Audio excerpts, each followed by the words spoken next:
Namaskar.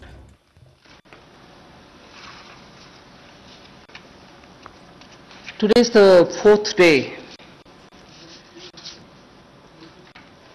where, after the Prime Minister's address to the nation on building a Atmanirbhar Bharat,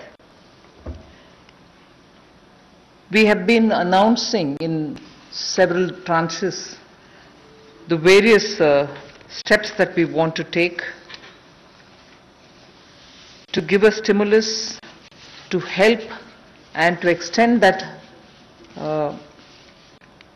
little assistance which as a government we should and do it in time, and therefore we had a Pradhan Mantri Garib Kalyan package. Post that, we also ensured that people don't suffer with having to file their returns or comply with taxation and things. So in stages we've announced relief for the MSMEs, NBFCs and so on. But importantly, Prime Minister had also said in building a self-reliant Bharat, we should prepare ourselves also for tough competition so that we become strong, we are able to be first of all self-reliant and at the same time be sure we are strong enough to face the challenges of the global value chains and also be ready to integrate. I repeat, when we talk of self-reliant Bharat, when we talk of Atmanirbhar Bharat, we are not looking inwards. It's not isolationist policy. It is certainly making India strong, making India rely on its strength and be ready to face the global challenge. Many sectors need policy simplification, whereby we can make it simpler for people to understand what that sector can provide for them, how they can participate in that sectoral related activities, bring in transparency in processes, and so on. So once we decongest sectors, we can also provide the necessary boost. That sector too will become strong enough and competent enough to provide the necessary boost for growth and employment. And as you all know, the Prime Minister has a very strong track record in taking up reforms, deep systemic reforms. I'll just highlight those reforms which are worth recalling. And on those reforms, it was public knowledge and all of you all covered extensively the efforts that had gone to take everybody on board so that those reforms become everyone's reform. DBT, the direct benefit transfer. Today it's become very useful for us to be able to directly give money in the hands of people. GST, which had been pending for a very long time, all states were taken on board and GST brought in one nation, one market. IBC, companies waited for decades to have their insolvency related matters settled. Limited success was felt through the various other programs, schemes which existed, SARFAESI or BIFR and so on. Then the several steps which were taken for ease of doing business so that India becomes an attractive destination for investment. You also had the public sector banks reforms, not only just infusing some equity but also making sure that they become professionally managed, although they are public sector banks and performing well, but still they needed to have more professionalism, so that was also, and giving independence for them, because that's an area in which I would take extreme pride to say, between 14 until today, you wouldn't have had one phone call going to any one of the banks saying, give this loan to my cousin or my whoever. No cronyism has been developed through the banks. Direct taxation reforms, Revenue Secretary is here. Most unexpected time, the country saw that a drastic step had been taken, drastic but in a favorable sense. Power sector reforms. Udai was a scheme which was brought in with a great sense of wanting to clean up that sector. It has its challenges, but it was a daring reform. Coal sector and also water and irrigation. There are many such I can list, but Prime Minister Modi has been absolutely consistent in making sure reforms are taken up. So structural reforms are the focus of today's announcements. Today's announcements are focusing on structural reforms. The sectors in which these measures will be impacting are those sectors with these reforms which are going to be the new horizon for growth. And therefore, we see great potential in more investments which can be drawn with the reforms that we are announcing today. More production can be clearly marked, and certainly it will lead to a lot more employment possibilities.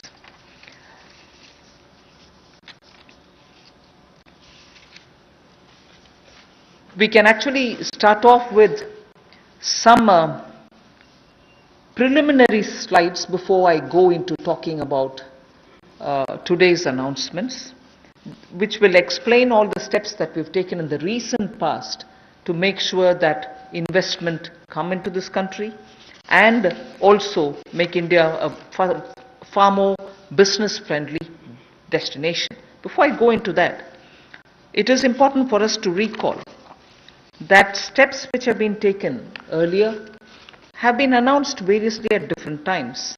And because of the lockdown and because of COVID, I think time feels like as though it's been a long time since the budget was presented. It was only presented on 1st February. And just as soon as the finance bill got passed, the Parliament also had to very quickly close for the reasons of social distancing and so on. And just before February, we announced the National Infrastructure Investment Foundation, the fund that was launched. So, and therefore such steps have been taken.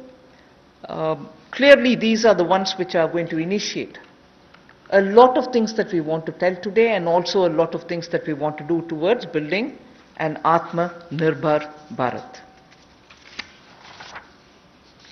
So if we can go to the first slide.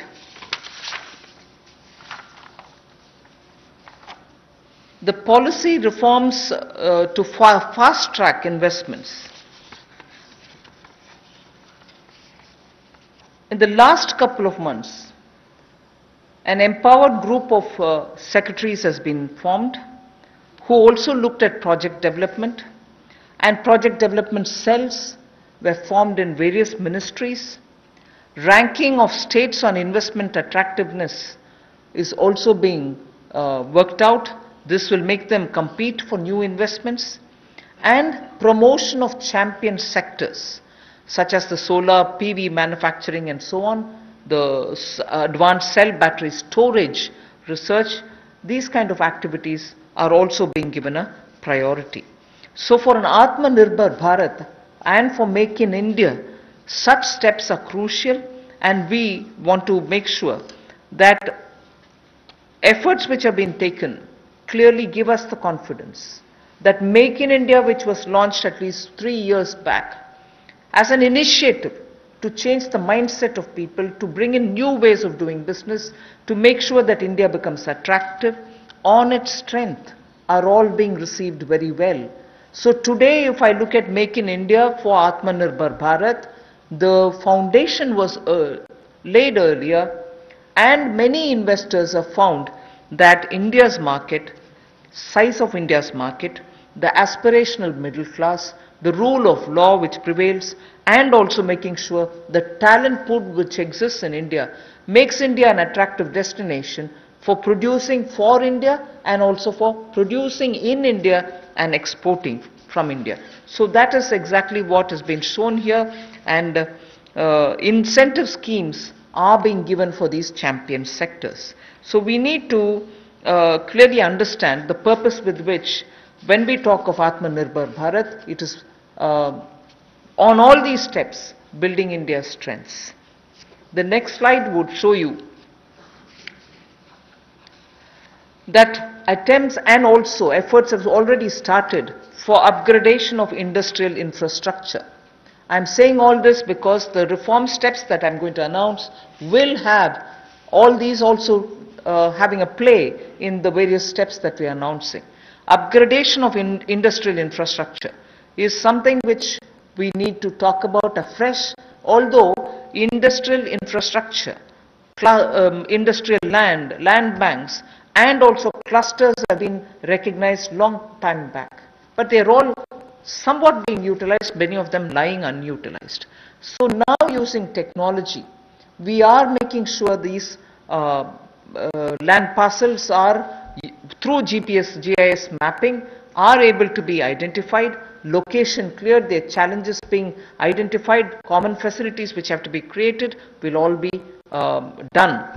3,376 industrial parks and estates and SEZs have between them, have among them 5 lakh hectares, all of them mapped as industrial information system can map them for future use. So this will be a part of the portal which will be running, so that it will be available for any future potential investor to say, I know land exists there, we can go set up a business there. In the meanwhile, the state government working with the center is going to provide all the common facilities. So all industrial parks also will get ranked by 2020-21, so that we know what is the level of readiness that they have and how ready they are for competition. So with this said as a broad introductory statement, I just want to highlight the 8 sectors about which we are going to talk, where reforms are being brought in. Coal, minerals, defense production. I read out separately the next 3, although they together contribute for flying, airports, and also aerospace related matters. Airspace management, airports, MRO, which is maintenance, repair and overhaul. So those 3 all go over to the civil aviation area. Distribution companies in the union territories, power distribution companies in the union territories. Space sector, where ISRO and others have been flag bearers for India. Atomic energy. So 8 sectors, but I will be showing you about 10 to 12 slides, all of them explaining each one of these sectors in detail. नमस्कार। आत्मनिर्भर भारत की जो कल्पना माननीय प्रधानमंत्री जी ने हम सबके सामने रखी थी और 20 लाख करोड़ का पैकेज देश भर के लिए लाए थे, उसी कड़ी में आज चौथी प्रेस वार्ता में नए क्षेत्र कौन से हमारे विकास के लिए हो सकते हैं, उसको लेकर क्या बदलाव, क्या रिफॉर्म्स लाई जा सकती हैं, उसको लेकर आज हम आप सबके सामने आए हैं। क्योंकि माननीय प्रधानमंत्री जी ने कई बार पहले भी कहा है, रिफॉर्म, परफॉर्म, ट्रांसफॉर्म, और उसी दिशा में सबसे पहला कदम है रिफॉर्म्स लाने का। पिछले कुछ दिनों में एमएसएमई सेक्टर हो या एग्रीकल्चर सेक्टर हो, इनकी परिभाषाएं चाहे एमएसएमई की हो, ये एसेंशियल कमोडिटीज एक्ट की हो, एपीएमसी एक्ट की बात हो, इनको बदलने से ही इतनी पॉजिटिव बातचीत पूरे देश भर में हो रही है। एक सकारात्मक सोच इन दोनों वर्गों में देश भर के करोड़ों लोगों के बीच में चल रही है। एक नया क्षेत्र या बाकी नए क्षेत्र, जिनकी माननीय वित्त मंत्री जी ने भी बात कही कि 8 नए क्षेत्रों को लेकर आप सबके सामने आए हैं। यह भी कहा कि आत्मनिर्भर भारत को कड़ी प्रतिस्पर्धा के लिए तैयार रहना होगा, हर चैलेंज के लिए, चुनौती के लिए तैयार रहना होगा, और जहां जहां नीतिगत बदलाव चाहिए वहां वहां नीतिगत बदलाव लाने के लिए भी हम लोग तैयार हैं। अब इंप्लीमेंटेशन की बात आती है, उसके लिए माने ही मोदी जी जाते हैं कि किस तरह से अच्छी इंप्लीमेंटेशन पिछले 6 वर्षों में करके दिखाई। चाहे वो जीएसटी की बात हो, इंसॉल्वेंसी बैंक्रप्सी कोड की बात हो, जनधन योजना की बात हो, यूपीआई जैसे प्लेटफॉर्म बनाने की बात हो, हर गांव में बिजली और हर घर को राशन देने तक की कोविड-19 की स्थिति में बात हो। तो इसलिए इस सेक्टर्स में भी तेजी कैसे आए, फास्ट ट्रैक इन्वेस्टमेंट की कैसे हो, उसके लिए एम्पावर्ड ग्रुप ऑफ सेक्रेटरीज का गठन किया गया है, जो निजी निवेश की मंजूरी के लिए गति देने का काम उसमें से करेंगे ताकि उसमें सहायता मिल सके और आकर्षित हम विदेशी निवेश को कर सकें।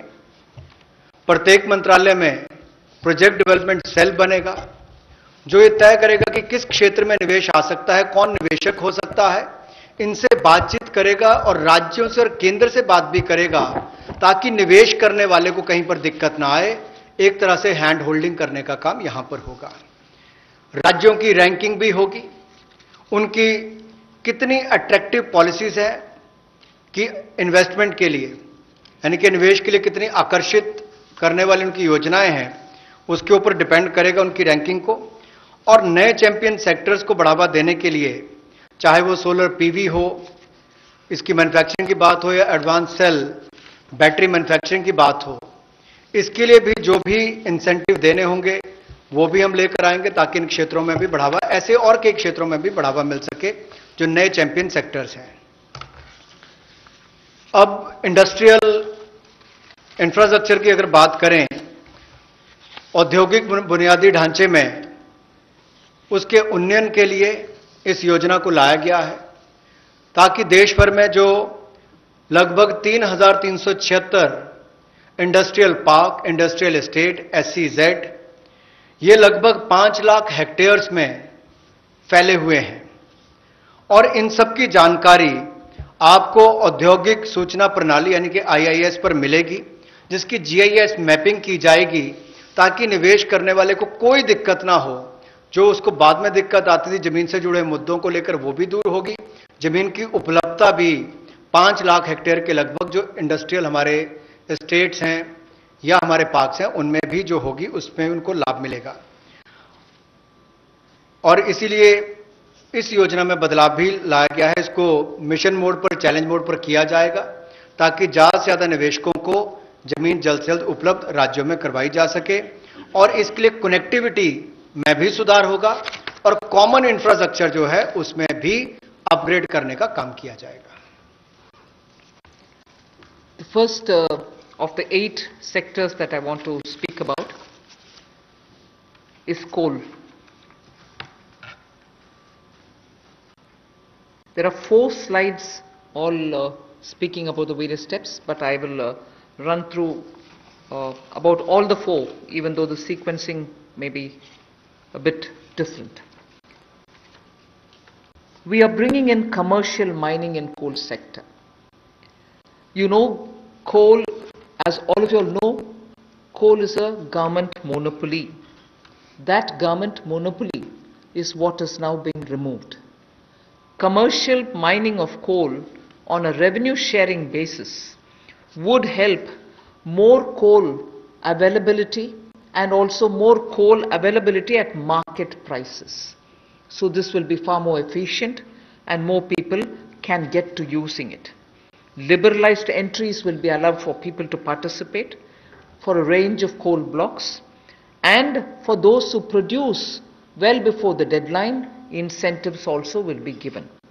But let's first understand, if India, which is the 3rd richest or which has the 3rd largest and 3rd large valued coal availability in its mines, in untapped mines, meaning it has the 3rd valuable deposit of coal, and we still import coal, and we still sometimes feel that the energy sector is suffering because raw material is not available. So regulations are required, and this line you would recall I have said day before yesterday, I have also said yesterday, regulations are required when there is a shortage. But this country has got abundant coal, and we've been regulating it, suffocating it from producing ample quantity of coal which will be required by the industry. Economy can be benefiting from this kind of opening up. Of course, we are conscious that coal is not so environment friendly. So in order to have coal converted into gas, we are providing incentive so that coal is also used, but the environment commitments of India are honored and we benefit from gasification of coal. And also, the coal bed methane also will be auctioned, so that these coal beds which are with Coal India but untapped also can benefit the country. So the coal bed methane extraction also will happen through auctioning. 50,000 crores will be spent by Government of India for creating evacuation infrastructure, because after the coal is mined, brought to the pit head, you don't have enough right kind of infrastructure to have this coal, mined coal, evacuated from there. So 50,000 crores is being given to ensure that evacuation infrastructure is provided. So this is, in short, what is being done to bring in reforms in the coal sector.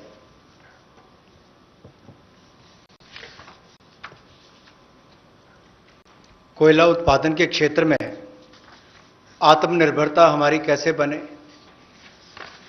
और केवल उतना ही कोयला बाहर से लाया जाए जिसकी आवश्यकता है, जो यहां पर उपलब्ध नहीं है। दुनिया का दुनिया के पहले 3 सबसे बड़े भंडारण क्षमताओं में जहां पर कोल ब्लॉक्स है, यानी कि जहां पर कोयला है, उसमें भारत आता है। उसके बावजूद हम शायद अपनी क्षमता का दोहन नहीं कर पाए जो हमारे पास उपलब्ध थी, और इसीलिए कुछ बदलाव इसमें किए जाएंगे ताकि इसमें जो प्रति टन पहले जितने रुपए मिलते थे उसकी बजाय अब राजस्व साझा करने की बात आएगी, उस पर जाया जाएगा। और जैसे पहले जो स्टील प्लांट चलाते थे, बिजली का उत्पादन करते थे, केवल उनको मिलता था, इसके लिए ओपन ऑक्शन भी होगी ताकि ओपन मार्केट में सेल कर सकें, ज्यादा लोग इसमें आए, ज्यादा इसका खनन हो सके, और इससे देश की अर्थव्यवस्था को और देश के उद्योग को भी बल मिलेगा। लगभग 50 ऐसे नए ब्लॉक्स खनन के लिए नीलामी पर आने वाले समय में उपलब्ध करवाए जाएंगे, और इसमें अपफ्रंट पेमेंट की सीलिंग होगी। कोई पात्रता के बड़ी कंडीशन इसमें नहीं है इस तरह की, केवल उनको अपफ्रंट पेमेंट करनी है। और यही नहीं, इसके अलावा जो पार्शली एक्सप्लोर्ड थे हमारे खदान, उनको भी देने का काम किया जाएगा ताकि उनका भी खनन और किया जा सके और उसका लाभ भी मिले। कहीं ना कहीं आंशिक रूप से ये जो अन्वेषण हुआ था, अब इसको निजी क्षेत्र को देकर जल्दी उसमें और लाभ मिल सकता है, और प्लेयर्स आएंगे तो खनन ज्यादा हो पाएगा। और जो अपना समय से पहले खनन की प्रक्रिया को पूरा करता है तो उसको भी इंसेंटिवाइज करने का काम कुछ ऐसे प्रोग्राम्स के माध्यम से किया जाएगा। गैसिफिकेशन के लिए नई अलॉटमेंट्स की जाएंगी ताकि अलग अलग इसमें डाइवर्सिफाइड अपॉर्चुनिटीज मिल सके उनको। रेवेन्यू शेयर में उनको रिबेट मिलेगा जो सक्सेसफुल कोल बिडर्स होंगे। और यही नहीं, इसके इंफ्रास्ट्रक्चर के डेवलपमेंट के लिए, आधारभूत ढांचे के डेवलपमेंट के लिए लगभग 50,000 करोड़ रुपया खर्च होगा।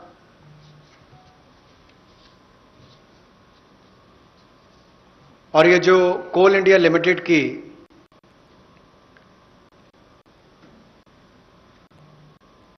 एनहांस्ड एवैक्यूएशन की हम बात करते हैं, एनहांस-CIL जो कोल इंडिया लिमिटेड की जो खदानें हैं, उसके लिए भी कोल प्रोडक्शन प्राइवेट ब्लॉक्स को दी जाए, उसके लिए भी इसमें अवसर उपलब्ध होंगे। I move to mining of minerals. We spoke about coal all the while, now we talk about minerals. Minerals, the sectoral reform that we want to bring in order that we have a boost given for growth of the sector, better employment potential, and bring in state-of-the-art technology, is to now have a seamless composite exploration cum mining cum production regime. Earlier, somebody was doing the exploration, someone else had to again come and undergo the whole process of auction, bids and so on to start the mining, and then once the mining activity starts, the production is subsequent. All these were dealt with in separate silos. So now what is being suggested is to, for ease of everybody participating and also the stakeholders, a seamless composite exploration cum mining cum production regime is being brought in. So there is no uncertainty for somebody who invests a big quantum of money for exploration whether he'll be able eventually to even to mine the mineral. So that system is going to make it easy. 500 mining blocks would be offered through this open, transparent mechanism. And if I take the example of aluminium, the way in which things had happened, the prevailing, by the prevailing setup, if somebody wants bauxite, which is a necessary raw material for aluminium, he had to go for an auction for bauxite. And then he would realize that he doesn't have enough power to generate, or power supply is erratic. Then he would turn around saying, can I have some coal from somewhere? If he doesn't get it, or if he doesn't have enough power supply, he ends up sitting with the raw material but not being able to produce aluminium. So many such people had left this country and gone and invested elsewhere because of these mismatched policy. So what we are now taking the example of aluminium telling you is joint auction of the necessary two, like bauxite and coal, will happen so that it can enhance aluminium industry's competitiveness and will help aluminium industry now to reduce electricity costs, because they would be given the coal, they can gasify it and then use it, or use it in the other way. So that is one major step that we want to take in order that the mineral sector is better facilitated. And then we would also like to remove the distinction between captive and non-captive mines. So that will also help in transferring of mining leases and sale of surplus and sale of unused minerals. So I've had a mine given to me, I've taken some mineral out of it, but later I've lost interest, I don't have the capacity anymore. The left unused mineral lies there, nobody else benefits out of it. So now we are permitting them to transfer the mining lease so that whoever is interested in using the rest of it, which has been kept there, meaning which is lying there unmined, they can also use it, so the country can benefit from it.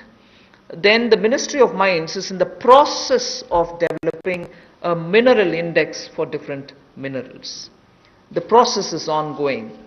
Then a rationalization of stamp duty, which is payable at the time of award of mining leases, is also happening. So these two slides have clearly told you about the various reform steps that we're taking in order that this country, which is rich in minerals, gets timely served by the availability of the minerals for the industries to benefit from.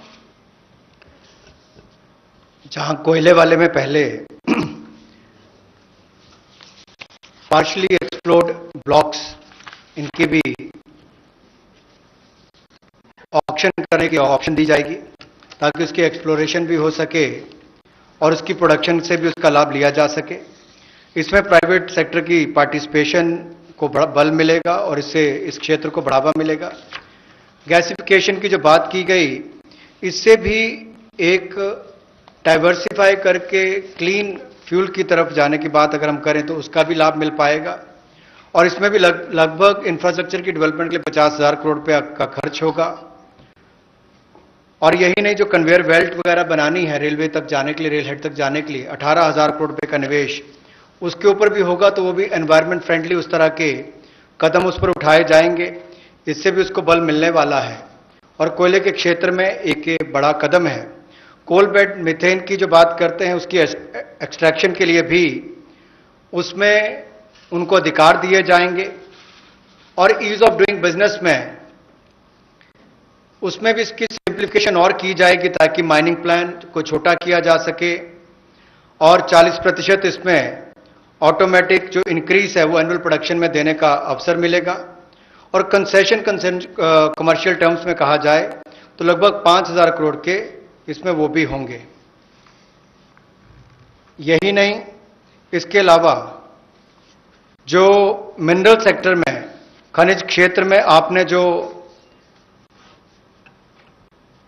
संरचनात्मक सुधार लाने की बात कही है, उसमें भी seamless composite exploration cum mining production regime की हम बात करते हैं कि इसको लाएंगे और 500 माइनिंग ब्लॉक्स ये उपलब्ध करवाए जाएंगे और इसमें भी बॉक्साइट और कोल मिनरल ब्लॉक्स इसकी ज्वाइंट ऑक्शन हो, नीलामी प्रक्रिया हो, इसको बल दिया जाएगा ताकि जो एल्युमिनियम इंडस्ट्री है इससे उसको लाभ मिलेगा, अपनी बिजली की जो लागत आती है उसको कम करने के लिए भी और एल्युमिनियम मैन्युफैक्चरिंग भी यहां पर ज्यादा हो, इससे उसको बल मिलने वाला है।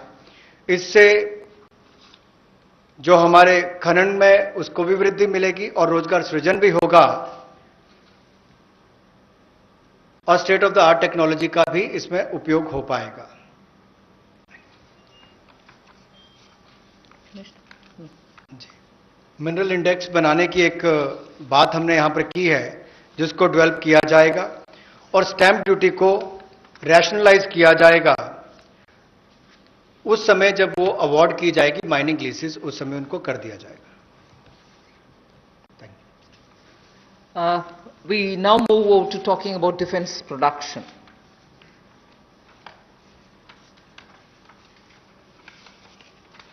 Make in India and self-reliance have now, as I said, become a partner in the sense of for self-reliance, Make in India is absolutely necessary.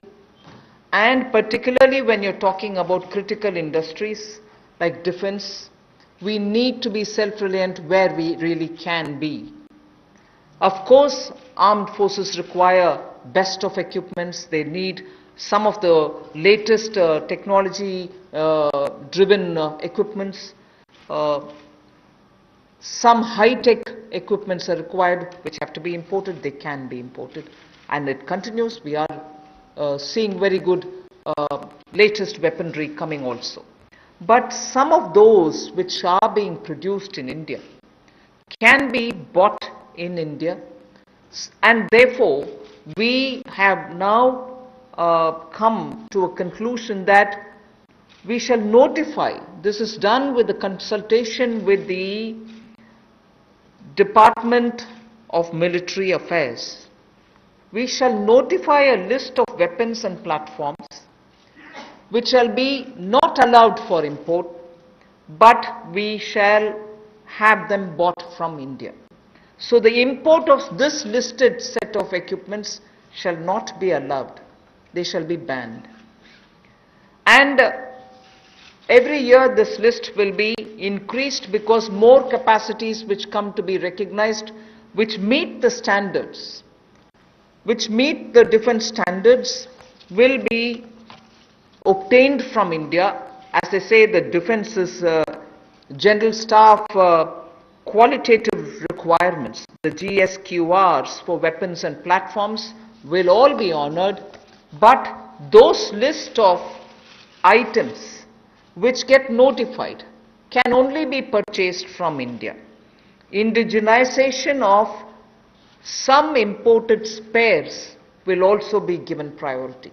For years we have been producing spares which are good enough for even those imported vectors, imported weaponry, imported platforms.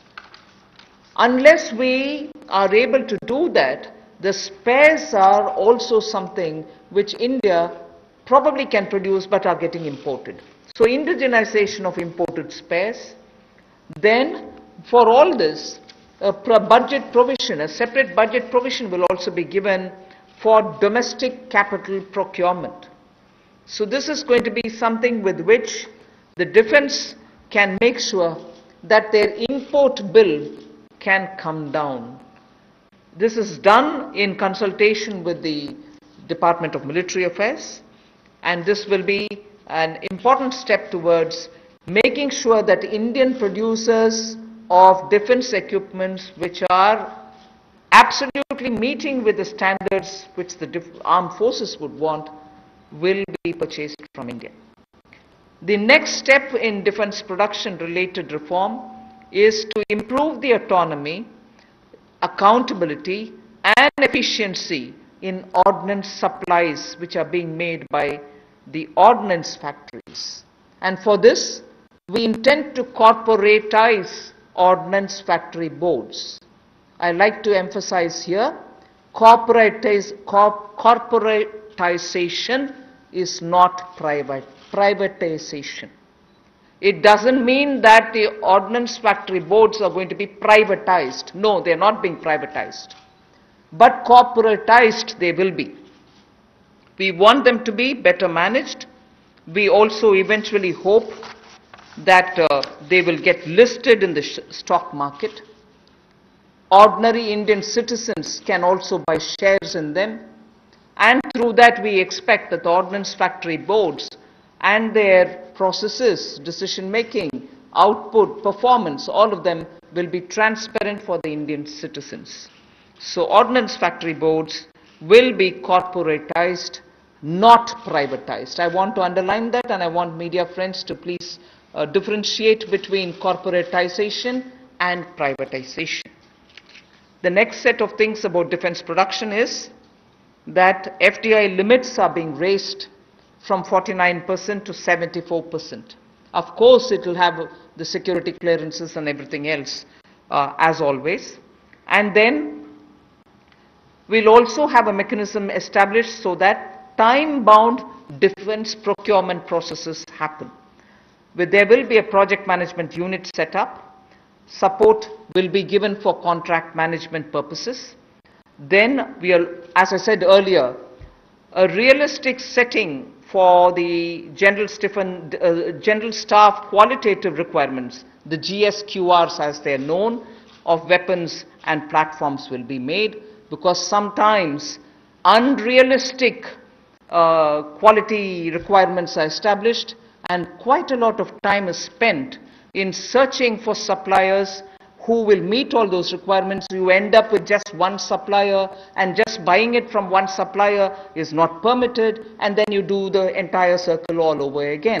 So realistic setting of qualitative requirements is something on which we'll place emphasis, and above all, overhauling of the trial and testing processes. Yes, we understand India is a country which has different climatic and geospatial requirements, tropical, coastal, Himalayan, high altitude and everything else. But we still need to be far more efficient in trial and testing of procedures.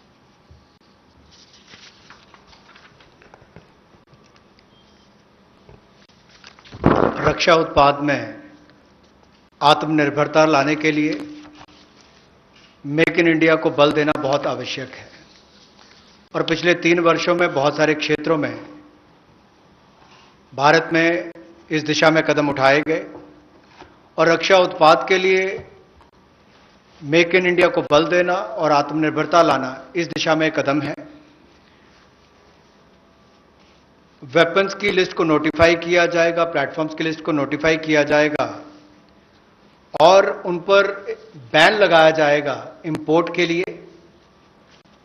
हर साल इसके लिए अलग अलग timelines आती जाएंगी, ताकि वर्ष प्रति वर्ष भारत में हथियारों का उत्पादन यहीं पर हो और हम विदेशों पर कम निर्भर रहें। उस दिशा में एक कदम है। जो पुर्जे भी हमें इंपोर्ट करने पड़ते हैं, उसमें भी कमी लाने के लिए उनकी मैन्युफैक्चरिंग यहीं पर हो, भारतीय कंपनियों में उनका निर्माण हो, यहीं पे भारत में हो।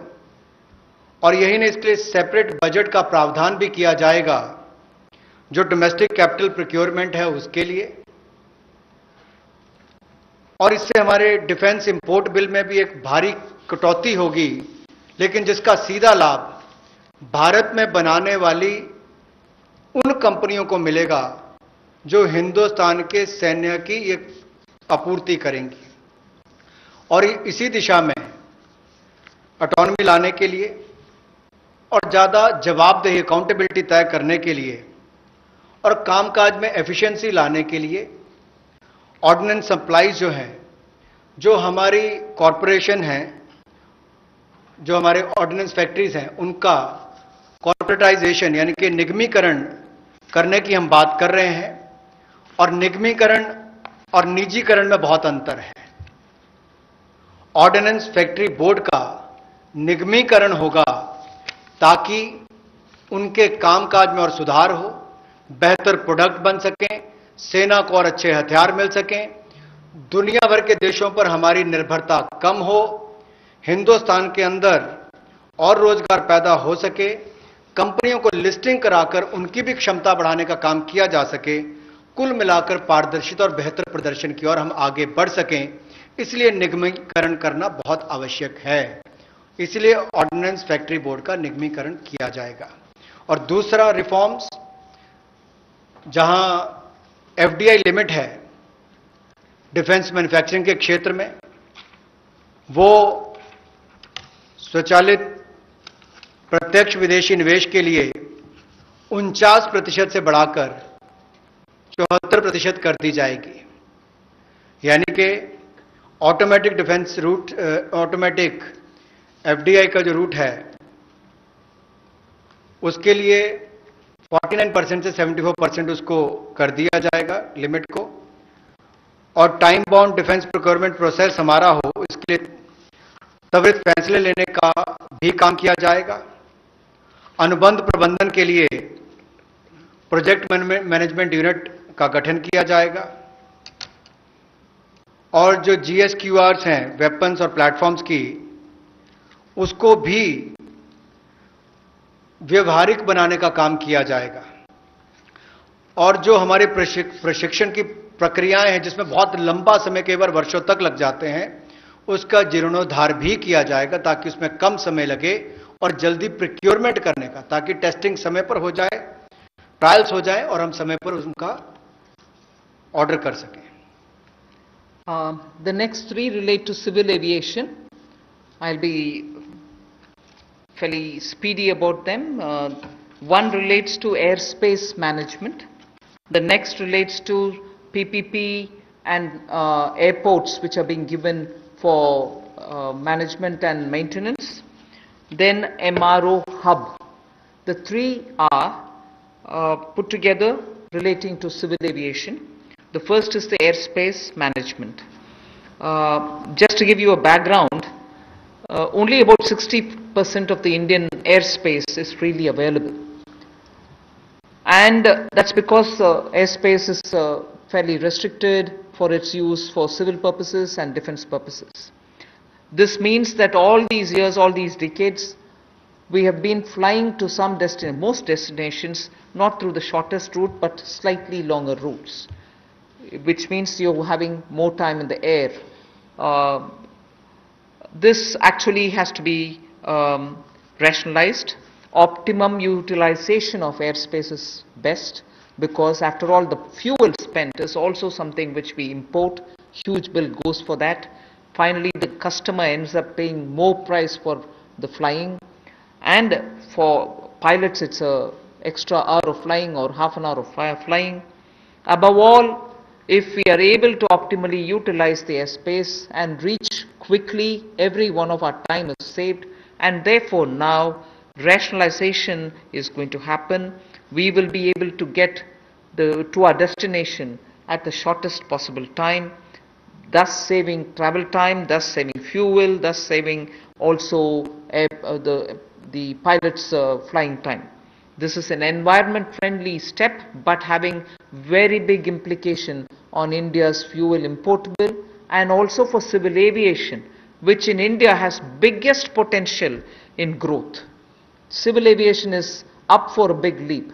So the airspace availability through which the flying time is influenced is going to be better.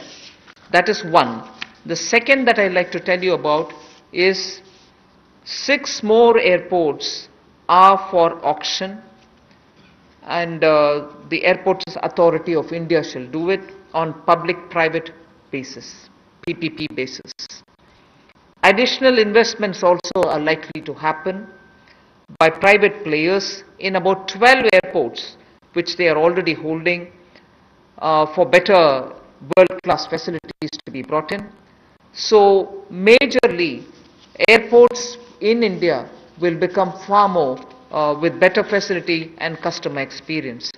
This has financial implications to the extent not so much for the budget, but the AAI, the Airports Authority of India, will get a down payment of 2,300 crores, and also the first and second rounds of investments are expected to get 13,000 crores.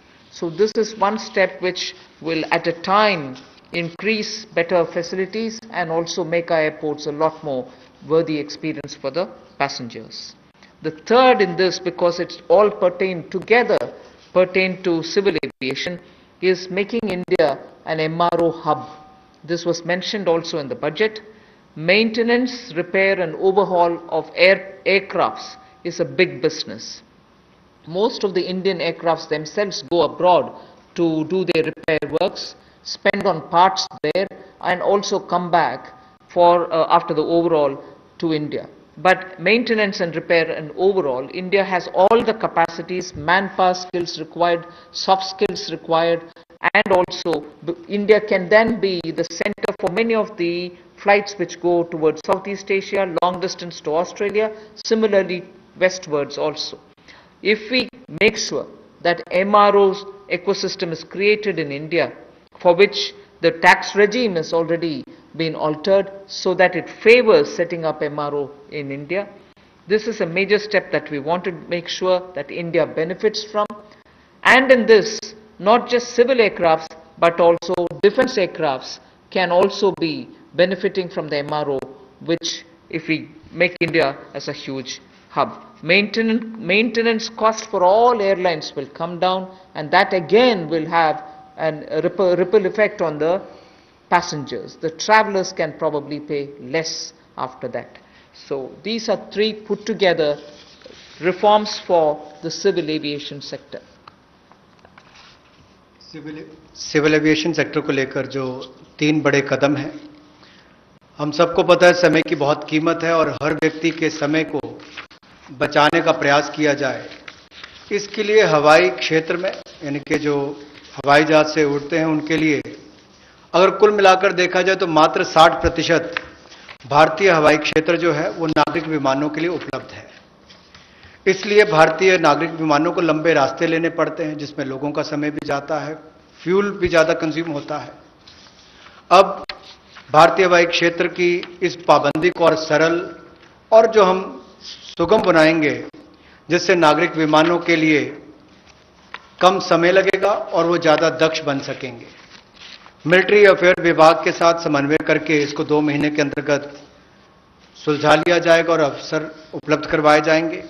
इससे विमानन क्षेत्र को 1000 करोड़ रुपए का फायदा होगा, जिससे सीधे तौर पर अगर आप देखें तो एयर टर्बाइन फ्यूल वो बचेगा, तो हमारा इंपोर्ट बिल भी कम होगा, लोगों का समय बचेगा, एनवायरनमेंट बचेगा, पर्यावरण को बचेंगे और समय कम लगेगा।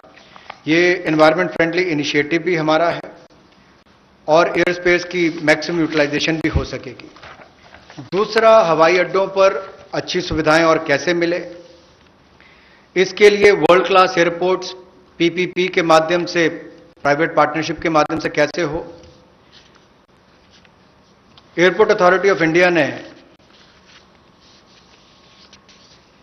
ये सार्वजनिक निजी साझेदारी के तहत 6 में से 3 हवाई अड्डों का अनुबंध प्रदान किया है और इसमें से जहां पहले 540 करोड़ रुपया आता था प्रतिवर्ष, अब 1000 करोड़ रुपया आता है। और इसके अलावा एयरपोर्ट अथॉरिटी ऑफ इंडिया को डाउन पेमेंट भी लगभग 2300 करोड़ रुपए की मिलेगी। ये एनुअल रेवेन्यू जो 6 एयरपोर्ट्स का है, और 6 और एयरपोर्ट्स को आइडेंटिफाई किया गया है दूसरे राउंड की बिडिंग के लिए। इसका बिड प्रोसेस भी जल्द शुरू कर दिया जाएगा। अतिरिक्त निवेश जो हम इस प्राइवेट प्लेयर्स के माध्यम से देख रहे हैं निजी क्षेत्र में, ये 12 हवाई अड्डों में पहले और दूसरे चरण में लगभग 13,000 करोड़ रुपए का आएगा। 13,000 करोड़ रुपए का निवेश पहले और दूसरे चरण में 12 हवाई अड्डों में आएगा और 6 और एयरपोर्ट्स के लिए भी जल्द ही तीसरे राउंड में बिडिंग की प्रक्रिया, नीलामी की प्रक्रिया शुरू हो जाएगी। एक और क्षेत्र है जो मेंटेनेंस, रिपेयर, ओवरऑल की बात करते हैं। जैसे गाड़ियों की रिपेयर तो लोकली हो जाती है, लेकिन हवाई जहाजों का इंजन हो, बाकी स्पेयर्स हो, इसकी रिपेयर चाहे सिविल एविएशन के हो, नागरिक विमान हो या मिलिट्री के हो, उनमें से भी ज्यादातर विदेश में जाकर रिपेयर होते थे। तो एक और हमारे यहाँ के लोगों का रोजगार के अवसर छिनते थे, दूसरा बाहर जाकर उनको मेंटेनेंस करवानी पड़ती थी। अब उसके लिए भी टैक्स रेजिम में बदलाव किए गए, उसमें एमआरओ का लिए इकोसिस्टम बनाया गया जिसको रैशनलाइज किया गया है। इससे लगभग जो 800 करोड़ से लेकर 2000 करोड़ रुपया 3 वर्षों में एयरक्राफ्ट के कंपोनेंट्स की रिपेयर के लिए या एयरफ्रेम की मेंटेनेंस के लिए जो खर्चा होता है उसमें भी बचत होगी और वो काम यहीं पर मिलना शुरू हो जाएगा हिंदुस्तान के अंदर। और जो मेजर इंजन मैन्युफैक्चरर्स हैं वो भी अपने इंजन रिपेयर फैसिलिटीज को यहां पर भारत में लानी शुरू करेंगे और डिफेंस और सिविल सेक्टर को कन्वर्ज करके भी हम लोग इस सेक्टर को बढ़ावा दे सकते हैं। उस दिशा में कदम उठाए जाएंगे ताकि जो कॉस्ट है एयरलाइंस की या हमारे डिफेंस की वो भी कम आए, उस दिशा में कदम है। I move to talking about the next reform step. The power distribution companies in union territories shall be privatized. And that is likely to be also, it will be in line with the tariff policy which is soon to be announced. The tariff policy reform will of course talk about consumer rights. The inefficiencies of DISCOMs will not become a burden on consumers. DISCOMs will ensure adequate power. The standard of service that they provide will improve, and they will promote industry better by providing open access. Sustainability is an issue with power sector.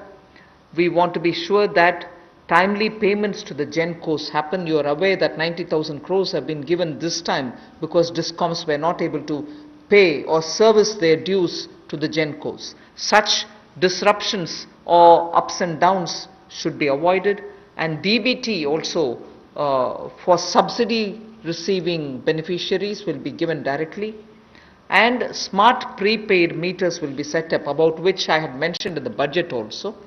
So tariff policy coming into place will also see one more major step, in that in the union territories we shall make sure that the DISCOMs are privatized.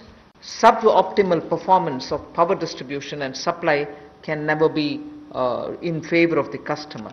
So that is as regards power sector reforms.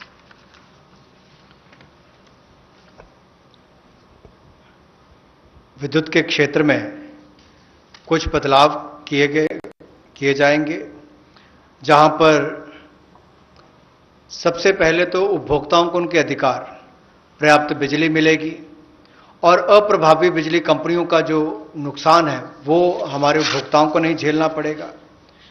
Discoms को पर्याप्त बिजली उपभोक्ता को उपलब्ध करवानी पड़ेगी, load shedding करने वाले को पेनलाइज किया जाएगा। दूसरा, इंडस्ट्री को बल मिलेगा, उद्योग को बढ़ावा मिलेगा, इससे क्रॉस सब्सिडी में कमी आएगी, विद्युत उत्पादन को बढ़ावा मिलेगा और जो विद्युत उत्पादन करने वाली कंपनियां हैं उनमें भी प्रतिस्पर्धा बढ़ेगी और इनको चयनित भी उसी आधार पर किया जाएगा ताकि ये अच्छी सुविधाएं और सर्विसेज दे सकें। बिजली क्षेत्र में स्थिरता आएगी, इसमें कोई रेगुलेटरी एसेट्स नहीं होंगे और टाइमली पेमेंट जो है, समय पर जो पेमेंट है जो पावर यानी कि बिजली का उत्पादन करने वाली कंपनियां उनको होंगी। डीबीटी का लाभ हमने बहुत सारी योजनाओं में देखा है कि किस तरह से माननीय मोदी जी की सरकार ने बहुत सारी योजनाओं को अब डायरेक्ट बेनिफिशियरी ट्रांसफर के रूप से सीधा उपभोक्ता के खाते में पहुंचाने का काम किया, जिसमें उपभोक्ताओं को बहुत लाभ मिला। तो यहां पर भी सब्सिडी डीबीटी के माध्यम से और स्मार्ट प्रीपेड मीटर्स लगाने का काम किया जाएगा ताकि किसी के साथ कोई धोखाधड़ी ना हो सके और उसका भी लाभ मिलेगा। इसके साथ साथ जो वितरण है बिजली का, वो यूनियन टेरिटरीज में उसको प्राइवेटाइजेशन करने के लिए, निजीकरण करने के लिए कदम उठाए जा रहे हैं। इस पे जो सब ऑप्टिमल परफॉर्मेंस इनकी पावर डिस्ट्रीब्यूशन कंपनीज की आ रही है और जो सप्लाई में भी कमी रहती है उसमें भी सुधार होगा और इसमें जो पावर डिपार्टमेंट और यूटिलिटीज हैं यूटीज में इनका निजीकरण किया जाएगा। इससे बेहतर सर्विसेज को बल मिलेगा जैसा मैंने अभी आपको कहा और यही नहीं हमारी पावर डिस्ट्रीब्यूशन में भी एफिशिएंसी और आएगी और एक मॉडल के रूप में हम इसको देश भर के लिए खड़ा करके देंगे। सबसे पहले इनको यूनियन टेरिटरीज में खड़ा किया जाएगा और मुझे पूर्ण विश्वास है बाकी राज्य इन मॉडल्स को देखकर अपने अपने राज्यों में सुधार करने के लिए भी भविष्य में आकर्षित होंगे। The next is on social infra projects. For creation of social infrastructure projects, which are like hospitals, because India needs a ramp up on social infrastructure, government has made a provision for 8,100 crores, that will be the total outlay, which will be going in the form of viability gap funding. So, in general, for most projects which are supported by government or states or the statutory bodies, 20% is what is given as viability gap funding. But in this case of social infrastructure, government has decided to give 30% viability gap funding. So the quantum is increased from 20 to 30%. Through this, we expect that the urgent requirement for social infrastructure all over the country is not just going to be developed by government, but also private enterprises will come in because of this viability gap funding which we want to provide, and that is an increased viability gap funding. सामाजिक बुनियादी ढांचे में निजी क्षेत्र के investment को बल देने के लिए कुछ बदलाव उसमें किए गए वायबिलिटी गैप फंडिंग में। और आपने देखा होगा कोविड-19 के समय भी कि स्कूल, अस्पताल ऐसे हमारे जो क्षेत्र हैं जिनका बुनियादी ढांचे में और सुधार चाहिए उसके लिए बल मिले। इसके लिए थोड़ा बदलाव किया गया है कि 30% केंद्र और 30% जो है हमारा राज्य सरकारें उसमें वायबिलिटी गैप फंडिंग के रूप में देंगी। इससे इस क्षेत्र को बल मिलेगा, लेकिन बाकी सेक्टर्स में 20% ही रहेगा और इसमें कुल मिलाकर सामाजिक बुनियादी ढांचे के इस सेक्टर के वायबिलिटी गैप फंडिंग के लिए लगभग 8100 करोड़ रुपए का आउटले किया गया है और इन प्रोजेक्ट को राज्य और केंद्र की सरकारें प्रपोज करेंगी। The last two reform steps that I want to announce relate to space and space. The next one relates to atomic energy. First, in space, you know that India has had the benefit of an extraordinary institution such as the ISRO. ISRO has brought the nation a lot of laurels. However, today, private sector is also doing a lot of work in the space arena. A lot of individuals and startups have spent a lot of time developing space-related technologies. Unfortunately, because of the Indian regulations, they are even unable to use ISRO's available facilities for even testing their products. So what we want to do now, in order to provide level playing field for private companies, satellite launches and space-based services, we will make a provision for them to benefit from the assets which are available with the ISRO and for India to benefit from it. We'll also provide predictable policy and regulatory environment for private players.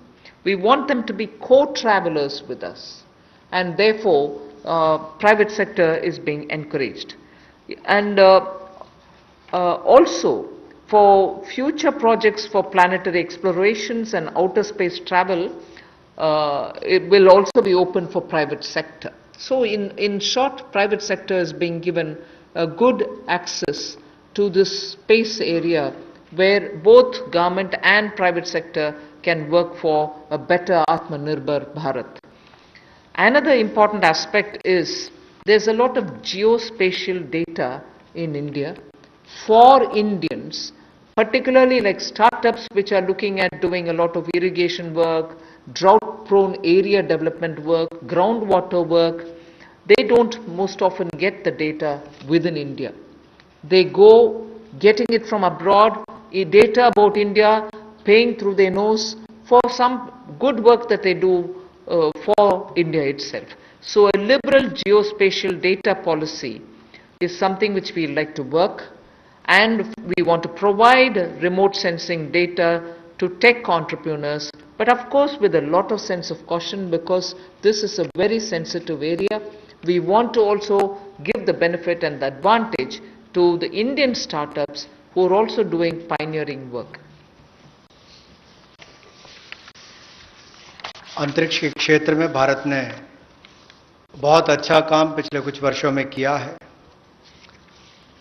अब इस क्षेत्र में निजी क्षेत्र भी किस तरह से सहभागी हो, कैसे वो भागीदार बने और उपलब्धियों भरा आने वाला समय हो, इसके लिए अंतरिक्ष क्षेत्र की गतिविधियों में प्रतिपादक वृद्धि लाने के लिए निजी क्षेत्र की भागीदारी को बढ़ाने का अवसर दिया जाएगा, ताकि प्राइवेट कंपनीज को भी बराबरी का एक तरह से अधिकार, जैसे लॉन्च करने की बात हो या सैटेलाइट्स की बात हो या अंतरिक्ष क्षेत्र से जुड़ी हुई सेवाएं देने की बात हो, चाहे कम्युनिकेशन सैटेलाइट से बाकी हो, अनुमानित नीति लाकर हम अंतरिक्ष क्षेत्र में एक बड़ा सुधार लाएंगे।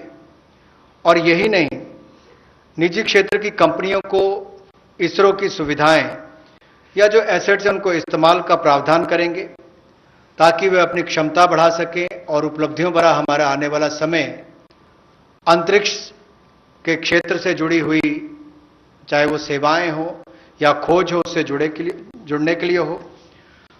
भविष्य में चाहे वो ग्रहों की खोज की बात हो या बाहरी अंतरिक्ष यात्रा जैसे प्रोजेक्ट्स हो, इनमें भी निजी क्षेत्र आगे बढ़कर आए, ऐसा हमारा प्रयास रहेगा। उदार जियोपॉलिटिकल डाटा पॉलिसी हम लेकर आएंगे रिमोट सेंसिंग डेटा के लिए, ताकि टेक्नोलॉजी एंटरप्रेन्योर्स, विशेष तौर पर स्टार्टअप्स जो इस पर काम करते हैं, उनको विदेशी कंपनियों पर निर्भर ना रहना पड़े, वो इस दिशा में बड़े कदम उठा सकें। इस दिशा में कदम उठाए जाएंगे और पॉलिसीज पर लाई जाएंगी। The last step for today under the set of reforms that we are announcing is related to atomic energy related reforms. There shall be a research reactor in PPP model which will be established only for the production of medical isotopes. Now, medical isotopes are increasingly used in cancer treatment. In fact, India has earned a lot of goodwill from very many countries which had India supply them these isotopes.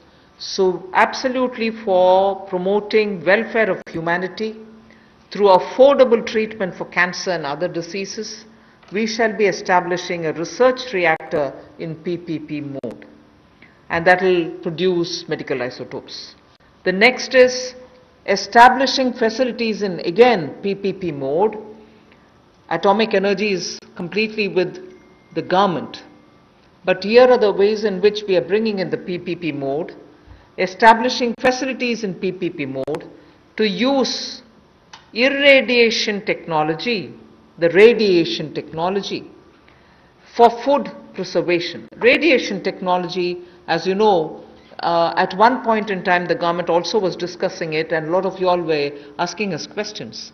In crops which are like perishable crops like onions, most often when there is a good crop, because of its short shelf life, they are normally sold at a absolutely low price, or they are left to rot. Whereas when you use radiation technology, we are able to provide it the necessary qualities with which it can be stored for a longer time. Shelf life of perishable goods like onions can be improved and longevity given. This is something on which technology development cum incubation centers being established now will also set up a kind of synergy between research facilities and tech entrepreneurs who can develop such technologies which will be used for very many daily use matters such as vegetables and fruits preservation and so on. So this pertains to reforms in atomic energy, and that's my last slide. Atomic energy से related जो हमारी reforms हैं उस पर जो cancer के क्षेत्र में भी भारत ने दुनिया भर में दवाइयां देने का काम हो या कोविड-19 के समय भी दुनिया भर के देशों को यहां से फार्मा सेक्टर ने जो दवाइयां भेजी उसमें और आगे हम क्या कर सकते हैं, मेडिकल आइसोटोप्स का उत्पादन करने के लिए पीपीपी मोड में रिसर्च रिएक्टर्स का स्थापना करेंगे और इससे मानवता की सेवा को और बल मिलेगा। और भारत ने जो कोविड-19 के समय हो या कैंसर की ट्रीटमेंट के लिए भी इससे पहले लगातार दुनिया भर के देशों को यहां से मेडिसिन देने का काम किया हो, उस दिशा में भी हम कदम आगे बढ़ा सकें। पीपीपी मोड में जहां फैसिलिटीज देने की बात है, वहीं पर पिछले कल हमने कहा था टॉप से टोटल, टोमेटो, ऑनियन, पोटैटो से टोटल यानी कि सभी सब्जियों के लिए 500 करोड़ रुपए का जो हम प्रावधान 6 महीने के लिए लेकर आए थे कि पेरिशेबल गुड्स सड़गल ना जाएं, उनको भंडारण की क्षमता हो, तो उस दिशा में भी और काम हो सके और फैसिलिटीज बना सकें। तो उसी लिए ये पीपीपी मोड में एकीकृत खाद्य संरक्षण केंद्र हम लोग विकिरण टेक्नोलॉजी यानी कि इरेडिएशन टेक्नोलॉजी के माध्यम से बनाएंगे ताकि हमारे कृषि क्षेत्र को भी इससे बल मिल सके और भंडारण की क्षमताओं को भी इसका लाभ मिल सके। इसके अलावा जो दुनिया भर में भारत के युवाओं ने स्टार्टअप्स के माध्यम से भारत का नाम रोशन किया है, दुनिया के अग्रणी देशों में भारत को लाकर खड़ा किया, ये भारत के युवाओं की एक बहुत बड़ी उपलब्धि है। उसी दिशा में ये स्टार्टअप के रोबस्ट इकोसिस्टम को हम न्यूक्लियर सेक्टर के साथ जोड़ने जा रहे हैं ताकि पंतप्रधान नरेंद्र मोदी यांनी 20 लाख कोटींचे जे पॅकेज जाहीर केलं त्यातल्या तरतुदी गेल्या 3 दिवसांपासून केंद्रीय अर्थमंत्र्यांकडून जाहीर केल्या जात आहेत। आजही यामध्ये काही महत्त्वाच्या बाबी ज्या आहेत त्या स्पष्ट करण्यात आलेल्या आहेत। उद्योगांसाठी तसंच हवाई वाहतुकीसाठी नेमक्या काय तरतुदी करण्यात आलेल्या आहेत याविषयी देखील आज या पॅकेजमध्ये नेमकं काय आहे त्याची माहिती इथे निर्मला सीतारामन यांनी दिलेली आहे। तसंच वीज वितरण कंपन्यांना सुद्धा जादा अधिकार देण्यात येणार आहेत आणि ज्या कंपन्या लोड शेडिंग करतील त्यांच्यावर दंडात्मक कारवाई देखील करण्यात येणार आहे। काही ठोस अशा उपाययोजना या पॅकेजच्या माध्यमातून करण्यात आलेल्या आहेत।